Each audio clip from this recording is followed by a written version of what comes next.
Hello friends, नमस्कार आं बे बेलासि समाव आंनि गासैबो co-founders,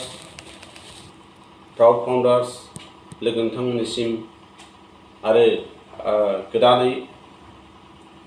जिथुनाखि सिन्था खालामबाय थानाय जानो गोनां फाउन्डार्स सिन्था खालामबाय थानाय बिथांमोननिसिम आंनि बे अनपेसिभनि सोमोन्दै सुंद' बिबुंथिखौ नोंथांमोननिसिम बेखेवनानै होनो आखायाव लादों। दा बे बेलासि समाव आंनि बे दसे सम आंनि पार्सनेल अनपेसिभ अफिसाव दिनै आं माखासे इम्पर्टेन्ट आपडेटफोरखौ होनो थाखाय माखासे इम्पर्टेन्ट इनफरमेसनफोरखौ डिसकासन खालामनो थाखाय आंनि बे सुंद' भिडिअनि गेजेरजों नोंथांमोनखौ गोसो गोरबोनिफ्राय सिगाङाव अननाय आरो खुलुमनायखौ जासिहरग्रोबाय। दा बे आंनि अननाय आरो खुलुमनायखौ नोंथांमोना जाहाथे नाजावनानै लायो आं बेखौ साबायखर बावबाय। दा नोंथांमोननिसिम आङो बे सुंद' बिबुंथि भिडिअखौ मानो खालामनाय जाखो आरो मा इनफरमेसन शेयार खालामनो सानखो दा आं बेखौ गासैबो मोनफा मोनफा फोरमायलांनो नाजानोसै। दा बेनो जि जोङो दा वर्ल्ड वाइड जोंहा मोनसे सिस्टेम मोनसे सुबिदा जोंनि बे प्रिथिबियाव गोदानै मोनसे जोनोम जानाय 2018 फ्राय जागायजेननाय मोनसे IT कम्पानिनि सायाव माखासे खेंफोरथि होनो आं आखायाव लादों। दा बे खेंफोरथिफोरा जाहैबाय जोङो बहुद जों मिथिस'यै बुस्थुखौ जों सावरायलायनायनि गेजेरजोंसो जों बेखौ मिथिलायनो हागोन। दा नोंथांमोना बे आंनि भिडिअखौ जाहाथे बबाफोर गोरोन्थि जायोब्लाबो बेखौ नोंथांमोना निमाहा होयो। बेनि थाखाय आं आरोबाव खेबसे आरज गाबनाय थाबाय। बेनो जे जों अनपेसिभ माखासे जेरावबो इउटिउब फेसबुक बायदि बायदि पस्ट जोङो नुगासिनो दं सारा बुहुमावनो। दा बेफोरबायदि बुस्थुनि सायाव बे आइटेमनि सायाव जोङो दासिमबो गोबाङानो हयथ' मिन्थिजोबाखै। बे मिन्थियैनि थाखाय आङो जोंनि बर' रावजों जोंनि बर' हारिनि रावजों जाहाथे बयबो गोरलैयैनो मिथिनो हायो बुजिनो हायो बेनि थाखाय आङो दिनै बे भिडिअखौ नोंथांमोननिसिम लाबोनाय जादों। जुदि नोंथांमोना मोजां मोनोब्ला आंनि बे भिडिअनि सायाव कमेन्ट्स लाइक शेयार खालामनो हागोन इउटिउब फेसबुकनि गेजेरजों। दा आं बेखौ इउटिउब फेसबुक इन्सटाग्राम आं जेरावबो बेखौ पस्ट खालामनाय जागोन। दा नोंथांमोना आंनि बे चेनेल जिकि कमिउनिकेसन चेनेलखौ नायनानै लाइक कमेन्ट शेयार खालामनो थाखाय आं नोंथांमोननिसिम खावलायनाय थाबाय। आरो हायोब्ला आंनि माखासे इम्पर्टेन्ट आपडेटफोरखौ मिथिनो थाखाय जेब्ला आं आपडेट होयो अब्लानो लगे लगे मोननायनि थाखाय आंनि बे बेल आइकनखौ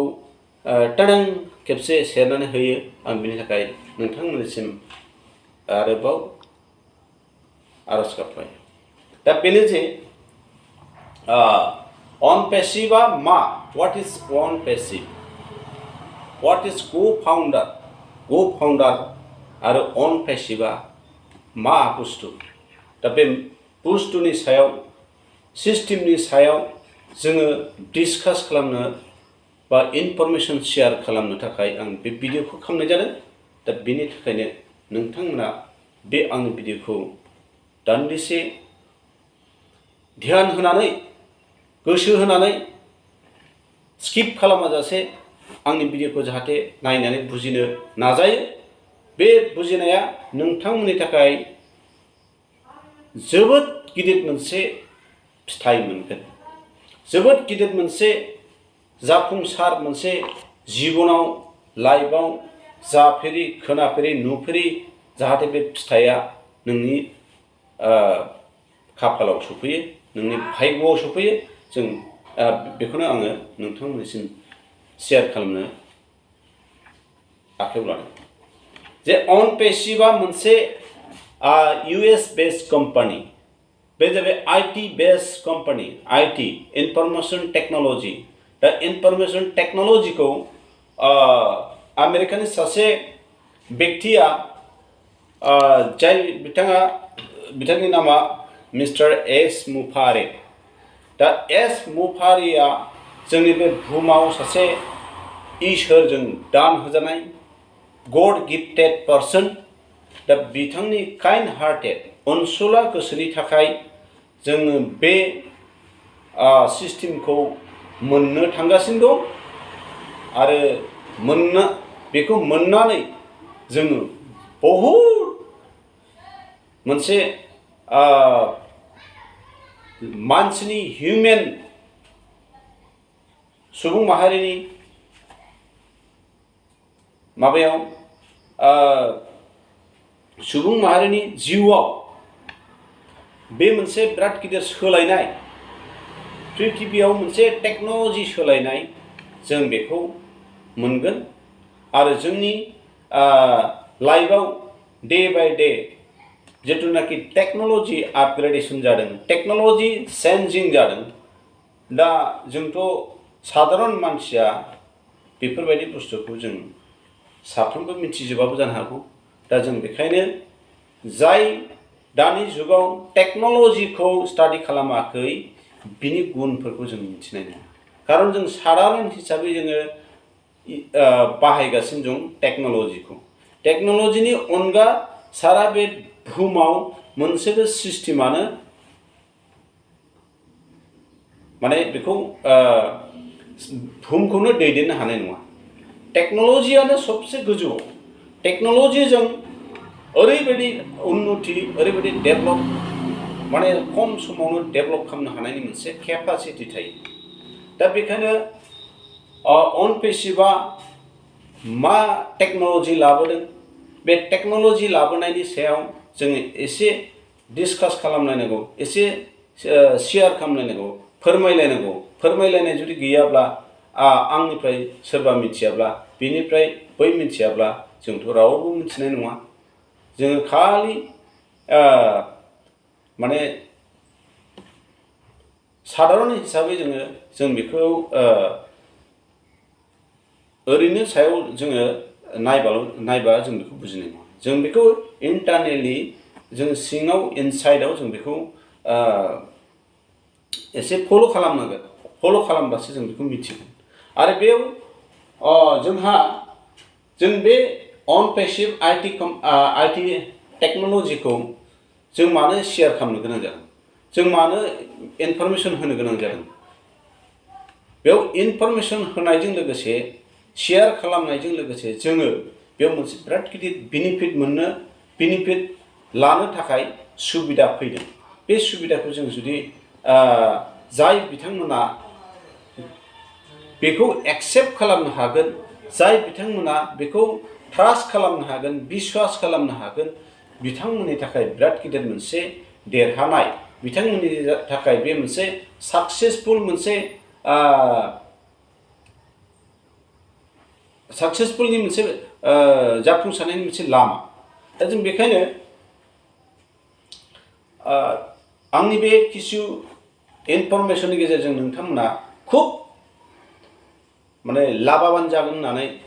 प्रफिट जागोन होननानै आं आसा खालामदों। दा बेखायनो आंनि बे शेयारखौ नोंथांमोना जाहाथे भिडिअखौ स्किप खालामालासिनो फारियै जों नायनानै बुजिनानै खोनासंनानै गुवारै जों जाहाथे बुजिनानै लानो हायो। बेनि थाखाय आं बे अन पेसिभनि सोमोन्दै टेक्न'लजिनि सोमोन्दै आं बेखौ डिसकास खालामनाय जादों नोंथांमोननि गेजेराव बे भिडिअखौ लाबोनाय जादों। बेखायनो आङो बारे बारे बुङो नोंथांमोनखौ बा आंनि बयबो जोंनि सुबुं माहारिखौ बा जोंनि पार्टिकुलारलि जोंनि बे दा रावजों जिथुनाखि सावरायदों बे राव रायग्रानि गेजेराव जों जाहाथे पार्टिकुलारलि जोंनि बे बर' माहारिया जों माखासे बे इनफरमेसनखौ मोननानै जाहाथे बिनि जिउआव बिनि लाइफआव बिनि जेनेरेसनाव जाहाथे साक्सेसफुल फिथाइखौ बयबो मोननो हायो। बिनि थाखाय आं नोंथांमोननिसिम बे भिडिअखौ जोंनि बर' रावजों बे सुंद' भिडिअखौ बे खेंफोरथि भिडिअखौ आं खालामनाय जादों। दा नोंथांमोना बेखौ नायनो हागोन आरो नायनानै जों फल' खालामनो हागोन। आं जेसे हागौ शेयार खालामबाय थागोन, आपडेशनखौ आं शेयार खालामबाय थागोन। दा बेखायनो बे आईटी कम्पानियाव बे अन पेसिभआव जोंहा मा प्रफिट दं, मा बेनिफिट दं, मा बेफोरो बे मोनसे अन पेसिभ माने आर्टिफिशियल सफ्टवेयर टेक्न'लजि प्रडाक्ट्स। बे Onpassive AI software technology products, autopilot machine learning. दा बे मोनसे बिराद गिदिर प्लेटफर्म। बे कर्परेट कम्पानि, बे कर्परेट कम्पानिखौ आमेरिकानि सासे व्यक्तिया बेखौ तयार खालामदों, रेडि खालामदों। बे बिथाङा जाहैबाय IT एन्ड MI सब engineer, IT and MI engineer. दा बिथांनि बे लिडिंआव बिथांनि बे मेन अफ आइडियानि गेजेरजों बे टेक्न'लजिखौ रिइनभेन्सन, रिप्रडाक्टिभिटि माने बे आइडियाजों बेखौ बानायनाय जादों। दा मोनसे आमब्रेलानि सिङाव, मोनसे साथानि सिङाव बा मोनसे न'नि सिङावनो गासिबो 60-70 एबा बे प्रडाक्ट्सखौ, टेक्न'लजि प्रडाक्टखौ जों बाहायनो मोनसिगोन, नुनो मोनसिगोन। बयनिबो थाखाय इम्परटेन्सि जासिगोन, बयनिबो थाखाय दरखारि जासिगोन। जे जों दा साननाय नङा जे जों बे बुस्थुआ माब्लाबाबो जानो हाया होननानै गोबाङानो साननो हागौ। गोबाङानो टेक्न'लजिनि सायाव माने दिनैसिम बेखौ जोङो मोनदोंब्लाबो, बाहायदोंब्लाबो जों बेबायदि जाथाव नङा होननानै हयथ' साननो हागौ। दा जाय बिथांमोना बे हिसाबै नेगेटिभ पजिटिभ। दा नेगेटिभ जायोब्ला जों किसुमान बुस्थुखौ मिथिनाय नङा। जायहा पजिटिभ जागोन, बे पजिटिभ जानाय व्यक्तिफ्रा लाइफआव साक्सेसबो जागोन। बेखायनो जोङो नेगेटिभ जानायनि सिगां पजिटिभखौ जोङो फल' खालामबासो पजिटिभ मोनगोन। जायहा फल' खालामा बे नेगेटिभआवनो नेगेटिभ माने डेप्थ जागोन, बे गाहायाव थांगोन। दा बेखायनो जोङो जाय बिथांमोना फल' खालामगोन, जाय बिथांमोना रिसार्च खालामगोन, जाय बिथांमोना रियेक्ट खालामगोन, बिथांमोनासो बेखौ बुजिगोन, मिथिगोन। खिन्थु बेखौ सामान्य साधारन हिसाबै जोङो साननानै थायोब्ला जों बेयाव जेबो फिथाइ मोननाय नङा। दा बेखायनो बे अन पेसिभआ जेरै बेफोर प्रडाक्टखौ academy, mail, post, capture, virtual, blaze, connect, wallet, create, deed, shop, counting, net, chart, lead, staff, trim, tracker, payer, domain. दा बे टाइपनिनो टटेलि 60+ प्रडाक्ट फैगोन जोंनि बे अन पेसिभनि आमब्रेलानि सिङाव मोनसे प्लेटफर्म आमब्रेला मिन्स मोनसे प्लेटफर्म मोनसे न'सा बे न'सानि सिङावनो जोङो बे 60-70 प्रडाक्ट्सखौ जोङो नुनो मोनगोन इउज खालामनो मोनगोन बयबो प्रफिटेबल जागोन बयहाबो मोनसे बेयाव फैगौ जिथुनाखि बाहाय बिगियान बे बाहाय बिगियाननि सायाव मोजाङै फिलिंस खालामनो हागोन जे बै समाव बिथाङा भिडिअ खालामदोंमोन बिथाङा उमुगा एन्डारसन बसुमतारिया बेबायदि भिडिअ खालामनानै शेयार खालामदोंमोन दा बे बुस्थुआ हय नै नंमारगौ माथो नै मोनमारबाय माथो जों बे प्रुफनि थाखाय आं बे भिडिअखौ बानायनाय जादों जाहाथे जाय बिथांमोना दा बुजियाखै जाय बिथांमोना बेखौ बिसास खालामाखै फोथायाखै आनेवाले 2022 निफ्राय जों बे Onpassive AI technology artificial intelligence प्रडाक्टखौ 2022 आव 2022 आव जों बे प्रडाक्ट्सनि सेहेराखौ महरखौ मुसिखौ जों नुनो मोनगोन आरो जों बाहायनो मोनगोन बेयाव as a whole public industry government any agency any official बे गासैबो टेक्नोलॉजीखौ जोंनि बे अन पेसिभनि टेक्नोलॉजी प्रडाक्टखौ टुल्स एंड एप्लीकेशनखौ बयबो बाहायनो हागोन दा बेखायनो जाय बिथांमोना आंनि बे भिडिअनि सायाव फलो खालामगोन भिडिअनि गेजेरजों सिन्था खालामनो हागोन पजिटिव थिंकिं 1 सेकेन्ड जुदि पजिटिव जुदि डिसिसन लानो हागोन बिथांमोननि थाखाय मोनसे ग्रेट सक्सेसनि मोनसे दरजा गेवगोन बे दरजाया फिसा दरजा नङा बिराद गिदिर दरजा गेवगोन जाय बिथांमोना बेखौ फाउन्डारशिप एक्सेप्ट खालामनो हागोन बेयाव मोनसे फाउन्डार पजिशन सुबिदा होगासिनो दं बे फाउन्डार्स मेम्बारशिपखौ जाया एक्सेप्ट खालामनानै लानो हागोन गावखौ फोथायहोनो हागोन गावखौ आन्डारस्टेन्डिंआव खालामनो हागोन जाय बिथांमोना एक्सेप्ट खालामनानै बेखौ जे आखायाव लानो हागोन बिथांमोननि थाखाय ग्रेट सक्सेस बिराद गिदिर मोनसे देरहासारनाय मोनसे लाइफआव 60 बोसोर जब खालामनानैबो जोङो जाय आर्निंखौ खालामनो हानाय नङा जाय माने केपाबिलिटि डिपजिट दोननो हानाय नङा जों खिन्थु बेयाव विदिन द 5 years 5 बोसोरनि गेजेरावनो बिथांमोना मिलियनियार पार्सन बे 5 बोसोरनि गेजेरावनो मिलियनियार्स 2022 निफ्राय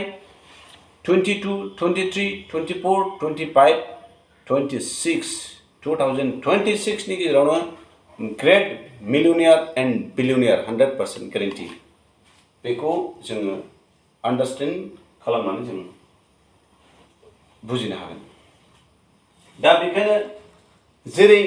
मोनसे एग्जाम्पल हिसाबै आं नोंथांमोननि सिगाङाव बे खेंफोरथि होनोसै मोनसे गुगोला मोनसे बिराद गिदिर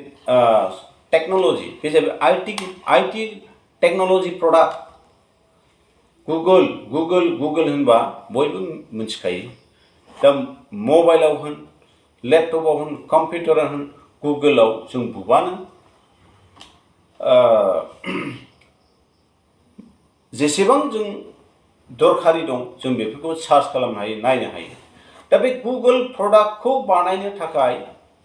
1978 निफ्राय 1987 सिम 10 years 10 बोसोर नांगोन नोंथांमोन 10 years बेखौ रिसार्च खालामनाय बे प्रडाक्टखौ डेभेलप खालामनायनि रिसार्चआ 10 years नांदों आफ्टर द 10 years नि उनावसो बे प्रडाक्टखौ पाब्लिक खालामनो हादों पाब्लिक दैट मिन्स सार्कुलार खालामनो हादों माने पाब्लिकनि आखायाव लाबोनो हादों बेखौनो होनदों पाब्लिक जानाय लोगो लोगो बे कम्पानिया ओरैबायदि सक्सेसफुल जायो ओरैबायदि बे मोनसे रेभिनिउ क्रिएट जायो मोनसे इनकामनि मोनसे लिमिटलेस इनकामनि मोनसे टारगेट फैयो दा थिग बिदिनो Google Facebook YouTube Twitter Instagram Netflix Apple माइक्रसफ्टआथ' 15 इयार्स लादों दा थिग बिदिनो बेफोरखौ बे प्रडाक्टफोरखौ डेभेलप खालामनो टेक्न'लजि प्रडाक्टखौ डेभेलप खालामनो बै समाव 10 इयार्स 5 इयार्स 6 इयार्स 15 इयार्स बेबायदिनो दरखार जादों एप्पल कम्पानियाव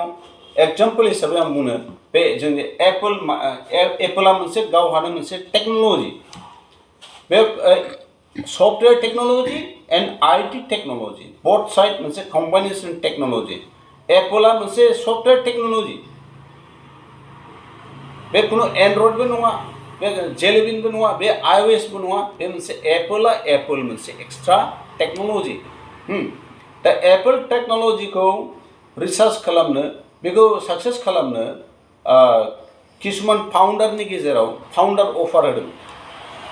10-15 जन मानसिनो फाउन्डार अफार होदोंमोन जाय बिथांमोना धैर्य गैयि पेशेन्स जाय खामानिखौ मावोब्ला पेशेन्स नांगोन माने मा नांगोन पेशेन्स माने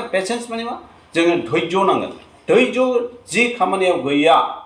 जाय मानसिया जे खामानियाव धैर्य थाया बे मानसिया फिथाइया निस्सय जिर' मानो होनबा मोनसे खामानि साक्सेस जानो टाइम नांगौ टाइम दरखार दा टाइम इज मानि जायखौ होनदों गावनि टाइमावसो फैगोन नों गाबबाबो नों रागाजोंबाबो नों बुज्राव बुसि खालामबाबो नोंनि बे सिस्टेमा गावनि टाइमावसो डेलिभारि जागोन दिस इज द टाइम अफ डेलिभारि एनी प्रडाक्ट्स हमना ला जास्ट मोनसे बेबी बर्न मोनसे मा होनो सासे गथ' जोनोम जानो गावनि टाइमजों खारबोगोन गावनि टाइमजोंसो आफ्टर 9 months माबा मोनसे खारनाव डिफेक्ट जायोब्ला 9 monthsनि सिगाङावबो डिलिभार जानो हागौ बा उनावबो जानो हागौ किन्तु 9 monthsनि दरखार दं रियेलि जेनुइनलि बा नेचारेलि प्राकृतिक हिसाबै जोङो जेनुइन हिसाबै जोङो जेरै 9 months नांगोन डेलिभारि जानो थाखाय सासे प्रेगनेन्सिया थ' जोंनि टेक्न'लजि प्रडाक्टआबो मोनसे इनफ्रास्ट्राक्चार बिल्डिंआबो गावनि मोनसे टाइमलि फैगोन टाइमलि डेलिभार जागोन दा जों बेखौ धैर्य नांगोन पेशेन्स नांगोन धैर्य गैयाबा बेखौ सानना लाखा बे मोनसे आनसाक्सेसफुल मोनसे प्रसेस जाय प्रसेसजों सक्सेसफुल प्रसेस नांगौब्ला जों बेखौ धैर्य नांगोन अब्लासो जों बे फिथाइखौ सक्सेस मोनगोन दा बेखायनो जोङो बे टटेलि द movement of IT and AI technology revolution is already done for you. That means माने IT technology revolution movement खालामनाय जिथुनाखि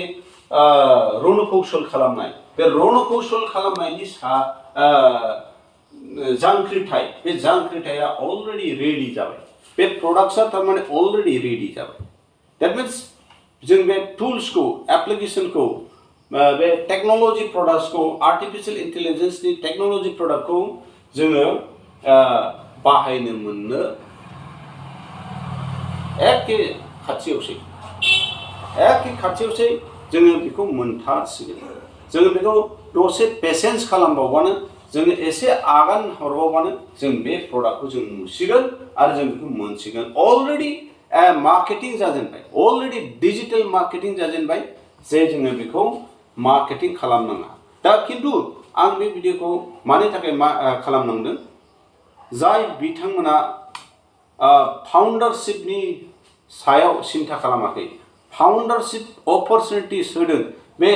टाइम पिरियड मोनसे टाइम पिरियड जों बे क्लोज जागोन दा बे टाइम पिरियडनि गेजेराव जाय फाउन्डारशिप अपरचुनिटि सुजुग सुबिदा होनायखौ एक्सेप्ट खालामनो हागोन ट्रास्ट खालामनो हागोन बिलिभ खालामनो हागोन फोथायनो हागोन बिथांमोननि थाखाय you are in it to win it. You are in it to win it. We are in it to win it. As a globally 220 countries, माने worldwide 220 countryयाव बे टेक्नोलॉजिया प्रोवाइड जागोन already माने 220 countries बे बे टेक्नोलॉजिया यूज जागोन दा साननानै नाय billion of users million of users billion of users जागोन दा बिनि अर्निंग कैपेसिटीखौ नाय प्रोडक्टखौ नाय दा मोनसे प्रोडक्टआनो जुदि पर डे जुदि 10 crore 20 crore 50 crore जुदि अर्निंग खालामोब्ला जोंनि बे 60 प्रोडक्ट 70 प्रोडक्टआ बेसेबां बिग रेवेन्यू क्रिएट खालामगोन बेसे गिदिर रेवेन्यू क्रिएट कैपेसिटी थागोन दा बेखायनो जोङो on passive do you understand on passive जोङो we need to understand about technology, about artificial intelligence, about on passive go founder. This is a corporate company, not network business. बे मोनसे MLM नङा बे मोनसे scam Ponzi scam नङा. This is the right business. बेयाव 1800 legal advisor, legal advocate already own 1000 IT engineer 3 lakh 4 lakh salary per its engineer so 2000 staff officer जोंनि इंडियानि हायद्राबादाव physically जों visit खालामनानै नायनो हायो जाय बिथांमोना बिसास खालामा दा बेयाव जिथुनाखि प्रडाक्ट डेभेलप खालामगासिनो दं बे प्रडाक्ट डेभेलप खालामग्रा आईटी केम्पास आईटी हाब बे आईटी हाबा जाहैबाय हायद्राबाद इंडिया मेन कंपनी एक्सप्लोरिंग कंपनीया जाहैबाय बेस ऑफ कंपनीया जाहैबाय यूएस बेस्ड कंपनी बे यूएस बेस्ड कंपनीया जाहैबाय Florida Orlando city USA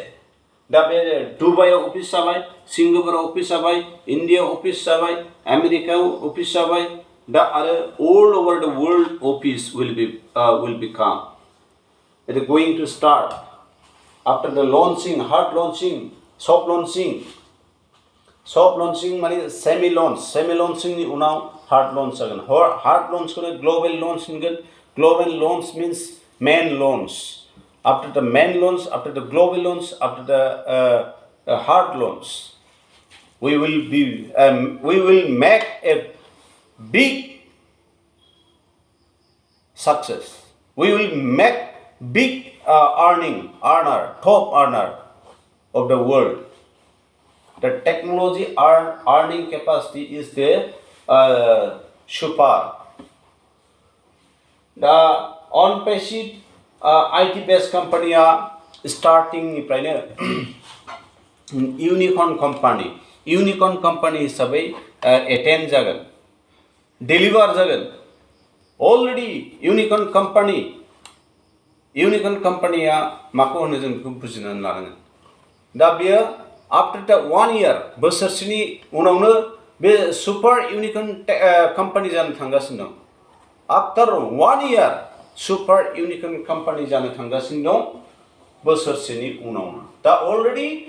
delivery जानायनि सिगां जोनोम जानायनि सिगांनो बे यूनिकॉर्न कंपनी जाखाबाय बे कॉर्पोरेट कंपनी दा टोटल 50 60 70 प्रोडक्ट्स जोङो साफा ओनरशिप जागोन साफा पार्टनारशिप कंपनीनि पार्टनारशिप जायगा होदों बे जायगाखौ जोङो एक्सेप्ट खालामनानै लानो हानांगोन जों बिश्वास खालामनो हानांगोन बेखौ फल' खालामनांगोन फल' खालामब्लासो जोङो बे अनपेसिभनि सोमोन्दै एक्जाक्टलि जों बुजिगोन एक्जाक्टलि जों आन्डारस्टेन्डिं जागोन अब्लासो जों गावखौ कमप्रमाइज खालामनो हागोन गावखौ एक्सेप्ट खालामहोनो हागोन जे mindset we need to mindset before the accepting जों एक्सेप्ट जानायनि सिगां जों माइन्डसेट जागोन माइन्डसेट जायोब्लासो जों बेखौ आन्डारस्टेन्डिं जागोन आन्डारस्टेन्डिं जायोब्लासो जों बेखौ एक्सेप्ट खालामनो हागोन एक्सेप्ट जाब्लासो नोङो साक्सेस जागोन अब्लासो जों बे we are in it to win it जागोन दा जोङो बे मोनसे बिग अपरचुनिटिस बिग मोनसे ग्रेट लिडिं अफ द टेक्न'लजि पार्ट्स दा जों बेखायनो बेयाव एस ए फाउन्डारशिप हिसाबै जों पार्टिसिपेट खालामनांगौ एस ए फाउन्डारशिप हिसाबै जों बेखौ शेयारखौ जों लानो थानांगौ जों अब्लानो जों बेयाव लाइफआव जेबो साक्सेस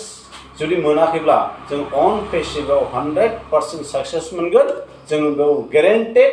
गेरेन्टिजों लोगोसे जों बेखौ बुंनो हायो आरो दिन्थिनो हायो बे मोनसे NDA नन डिसक्लोजार एग्रीमेन्ट बेयाव जों बेयाव डिजिटेलि सिगनेचार होनांगौ डिजिटेलि सिगनेचार बे जाहैबाय मोनसे लिगेल पुरा 800 लिगेल डकुमेन्ट्स लिगेलिटिजों बेयो डिलिभार जागोन दा बेखायनो बे 2022 आव बे अनपेसिभआ डेलिभारि जागोन 100% ग्लबेल लन्च जागोन दा जोङो बे नभेम्बरनि फर्स्ट वीक सेकेन्ड वीकआव जिखिया जोङो बेखौ सेमि लन्च जायखौ होनदों सेमि लन्च जानो थांगासिनो दं सेमि लन्चआ जोङो अनलि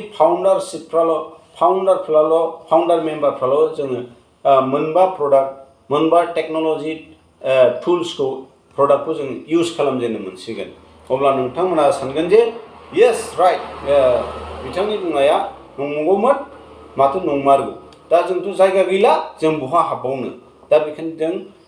जेसे हायो नोंथांमोना बे भिडिअखौ शेयार खालाम आरो नोंनि गावबागाव रिलेटिभ गावबागाव मोनसे फेमिलिनि गेजेराव बेखौ शेयार खालामनानै जाहाथे नोंथांमोनाबो बे पजिशनखौ लानो हायो बे फरसानखौ जानो हायो भाग्यखौ जों एक्सेप्ट खालामनो हायो दा बेनि थाखाय नोंथांमोनखौ बे आंनि